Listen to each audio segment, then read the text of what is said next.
When we talk about NBA legends, names like Jordan, LeBron, and Kareem feel like myths. But some legends exist in a different space, where critics love to poke holes in their legacy. That's where you'll find Paul Westphal. People question his peak or his team's success, searching for any crack in his greatness. But they have a problem: his resume is bulletproof.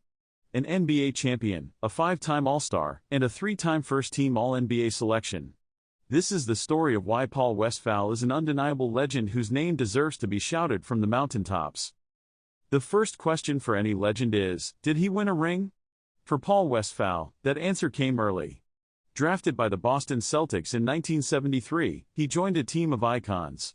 Mentored by John Havlicek, he wasn't the star, but a key role player learning what it took to win.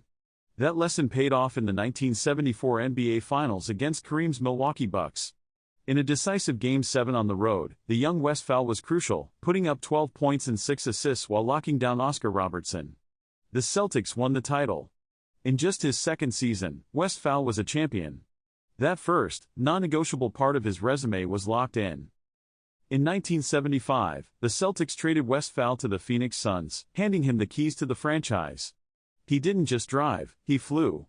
Westphal immediately exploded into a superstar, leading the underdog Sunderala Suns on a shocking run to the 1976 NBA Finals against his old Celtics team. That series cemented his legend, peaking in Game 5, a triple overtime thriller often called the greatest game ever played. With the game on the line, Westphal delivered his masterstroke.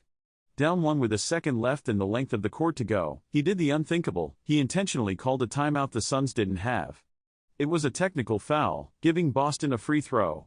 But crucially, it allowed Phoenix to inbound at half-court. From there, Garfield Hurd hit a miraculous shot at the buzzer to force a third overtime. The Suns lost the game in the series, but Westphal's genius was undeniable. The '76 Finals was just the start.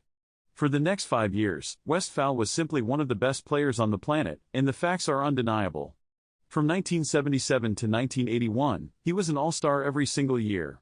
But the true mark of elite status is the All-NBA team. In 1977, 1979, and 1980, Westphal was named first-team All-NBA. That means for 3 out of 4 seasons, he was officially voted one of the 2 best guards in the world. During his prime in Phoenix, he averaged over 22 points a game with incredible efficiency for a guard. This wasn't a hot streak, it was sustained, undeniable dominance, forming the bulletproof section of his resume. Injuries eventually slowed the highflyer down, and after stops in Seattle and New York, he returned to Phoenix for one last season. But his legacy was already sealed. For years, people called him underrated. Then, in 2019, the ultimate validation arrived: Paul Westphal was inducted into the Basketball Hall of Fame. The debate was over. The Phoenix Suns retired his number 44 jersey, cementing his place not just as a franchise icon, but as a certified, all-time great.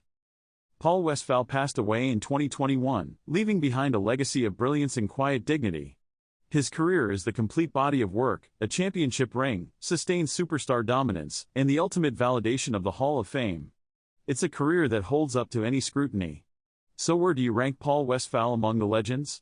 Let me know in the comments, and don't forget to subscribe, like and share this video, and click on the notification bell. And don't forget to click on the playlist above to watch more NBA Hall of Famers of his era. Thanks for watching.